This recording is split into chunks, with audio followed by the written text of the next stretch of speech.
Hi, here on my channel today, we are going to be talking about the law of assumption.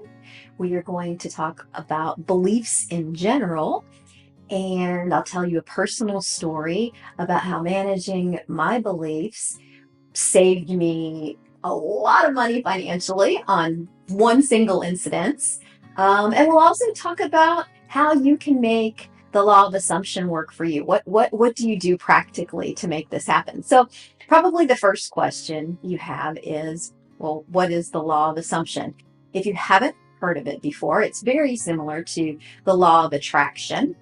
It was it's a positive thinking methodology that was developed by Neville Goddard. And essentially, what it is, it's by believing that you already have everything that you want, you will be able to manifest that into your life.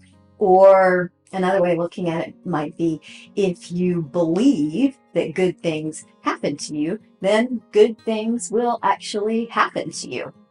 So you might think that this is, new age thinking or woo, and maybe it is, but I believe that there is a lot that makes sense about it, and that's why I do practice the positive thinking in general, because doing this gives you a lot of confidence. And with that confidence, you are much more motivated to actually do the things that you need to do to make things happen. It also shifts your thinking. So if you believe that good things are coming to your way, then you're going to be watching for them. You're going to be looking for them. You're going to be looking for the opportunities to happen, because if you truly believe that's going to happen, then you're thinking, okay, they're coming. I'm watching for them to come. So I promised you that I would tell you a personal story about how managing my beliefs actually saved me a lot of money financially. So we can start out a little bit with that, and it can show you practically how this really does work. And it happened many years ago. It was probably 20 years ago. I was a single parent at the time, and I was living out in the country. And so I had this big red diesel pickup truck. And I needed it because the place that I lived didn't have city water running there. So I had this, if you are familiar with it, there's a cistern, which essentially is a big hole in the ground with a tank in it that you have to haul water to and refill it, and then that water gets piped up into your house because you don't have running water coming to your house. So, somewhat like a well, but you go and get water, and so I needed the truck to actually haul the water to my home. So anyway, I was driving to work one day. I was working in downtown Cincinnati at the time, and I was probably, I don't know, halfway into work or something, and the truck started making like a really strange sound. Strange enough that I kind of panicked, and I happened to be driving by the Ford dealership at the time, and the truck was a Ford. And so I just decided, well, I'll just swing in here and see if they can tell me, if I am okay to keep driving it or whatever. So I pulled in there, and strangely enough, they like put the truck in right away. I don't know. Maybe I caught them on a really good day because I didn't have to have an appointment or anything. And the truck goes back into the garage, and they're taking a look at it. And it's not too much later, and a gentleman comes out to get me, and he wanted me to come back and show me what was the problem with the truck. So I follow him back into the garage, and the hood's up on the thing, and there's like three other men standing around, peering into under the hood there. And so he proceeds to tell me that I have a blown engine and that my engine's like about shot. And then and I was like, oh, this can't be good. I mean, I don't know a lot about cars, but I knew that a blown engine couldn't be good. So he proceeds to tell me that I have two options. One, I can pay $10,000 and get a brand new engine, or I can go a cheaper route for $7,500 and get a rebuilt engine that we couldn't really guarantee how long it was going to last. And so I was holding it together because at that point in time, I barely had $1,000 probably in my bank account, let alone $10,000. I was definitely living paycheck to paycheck, and I was just a little in shock at that point, to be perfectly honest. So I held it together and told him I was going to need to think about it. And then I did what anybody else would do at that point in time. I got in my truck and I drove it out into the parking lot, and I broke down in tears, and I had a really good cry because I thought, I don't know what I'm going to do. And then I remembered some of what I had been reading and listening to at the time. I had been reading about the law of attraction and listening to Esther Hicks, and I was working really hard on being positive about financial abundance in particular. And one of the theories that I think I read it, but honestly, I've tried Googling and researching it, and I can't find it anywhere. So maybe it's something I came up with in my head. But anyway, it kind of makes sense to me.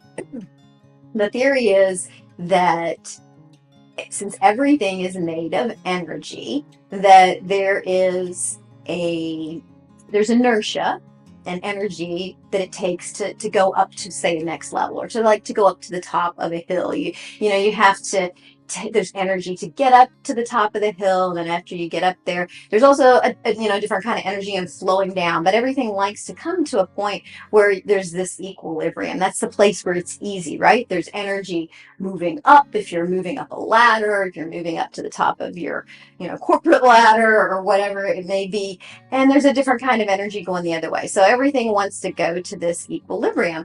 So if you want to get to this new plateau, and what I'm thinking is this new plateau of wealth consciousness, then it takes a certain amount of energy and getting comfort with this new, being comfortable with a new level of wealth. And so I was working really hard to believe that I was nearing this next level of wealth, and that things were going well, and that I had all the money I needed, and more than enough. And so I was really focused on believing that at that point in time. And so when this happened, it was like a big bam, and I was like, oh wow, this must be a sign that I'm getting really near this next level, because it's trying to bring me back down to the equilibrium where I'm comfortable. And so rather than sulking about it, I just got myself all psyched up. I just allowed myself to feel really excited. And so I'm in my car being like, yes, yes. And I was just really pumping myself up about it. And so I did that for, I don't know, 5 minutes or so, like really to get past the feelings of utter panic to a feeling of, this is okay, everything's going to be fine, this is actually exciting. And so that's how I drove out of the parking lot, feeling like everything was going to work out, and this is great, this is a good sign. And so at that point, I drive on towards work, and I just so happened to notice this tiny little body shop. I think they did car repairs too, but it's mostly like a body shop place over on the right. After I come down this hill, it was a place that I really never paid any attention to whatsoever before. And I don't know what moved me to do this, because for two reasons. One, it was this tiny little hole in the wall shop, and that I didn't know anything about.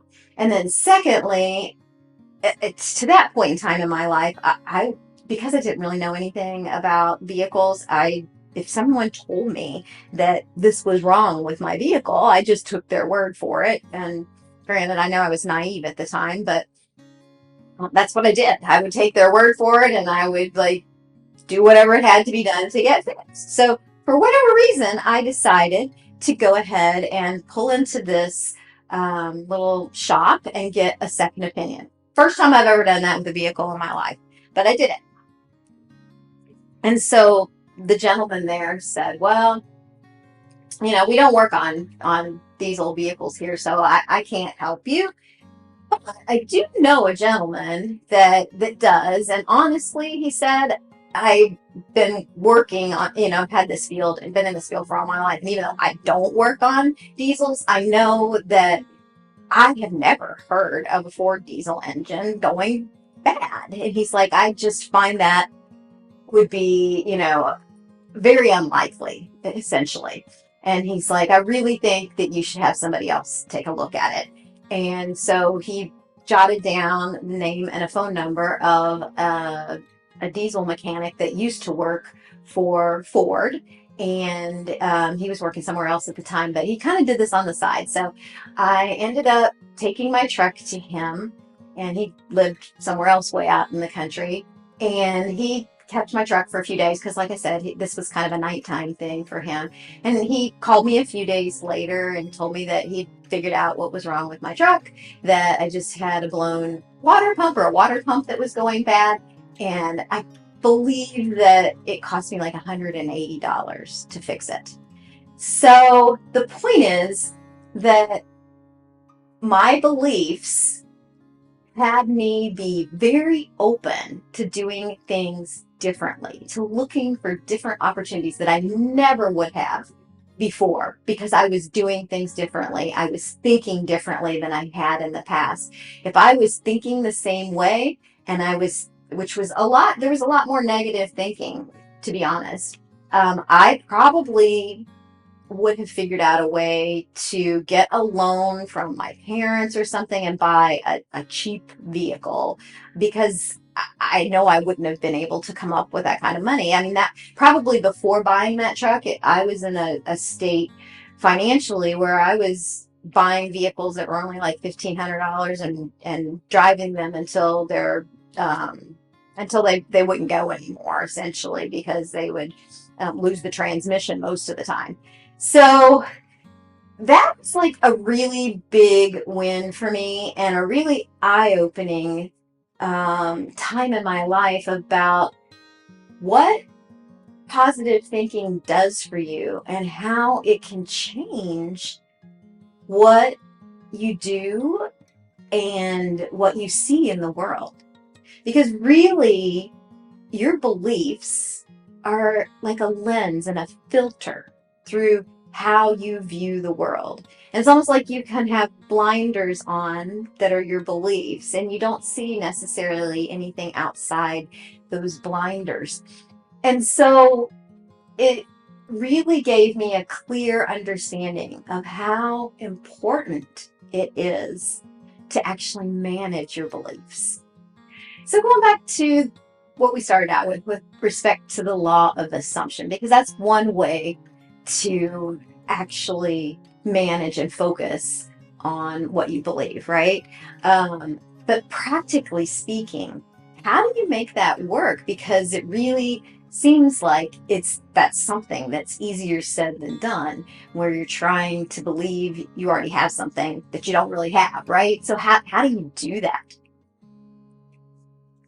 Well, the best way, in my mind, to do this is, number one, to focus on what you already really do have, and to be extremely grateful for that. So if, for instance, you want more money, you focus on the money that you do have, and you focus on things like, in my case, because back then I was very focused on creating financial abundance for myself. So I focused on how grateful I was and how thankful I was that every time I would pay my bills, that I had the money to pay my bills. If I'd find a coin on the ground, I'd think about how money is coming to me and how fortunate I was. If I treated myself to something like a coffee, a Starbucks or whatever, I would think about how wealthy I was, that I was able to afford this coffee that, a couple of years ago I would not have been able to do. So really doing things in a way that made me feel like I did have more than I necessarily did have. So, if we equate this, let's say, to wanting more love in your life, well, focus on the love that you do have and focus on how loved you are by the people that do care about you, whether that's, your friends or your family and that type of thing. And feeling love for yourself on purpose, right? So I want you to try something here for a moment, if you will, just to kind of demonstrate um, the power that you have over your emotions. And yeah, let's just go ahead and give it a try. So if you want, go ahead and close your eyes. And I want you to take a moment to feel what it feels like to feel really angry about something. Feel what it feels like in your body to feel anger. Like, really feel angry. And just notice that for a minute. Maybe get yourself into, you can think about something that makes you angry, or maybe you just feel anger. And I want you to shift, and I want you to feel what it feels like to be super excited. Again, you might think of something in your mind of something you truly are excited about, but you don't need to. You can just get yourself to feel super excited because you've been excited so many times in your life that you know what it feels like to feel excited. So go ahead and just give it a try and feel excited right now.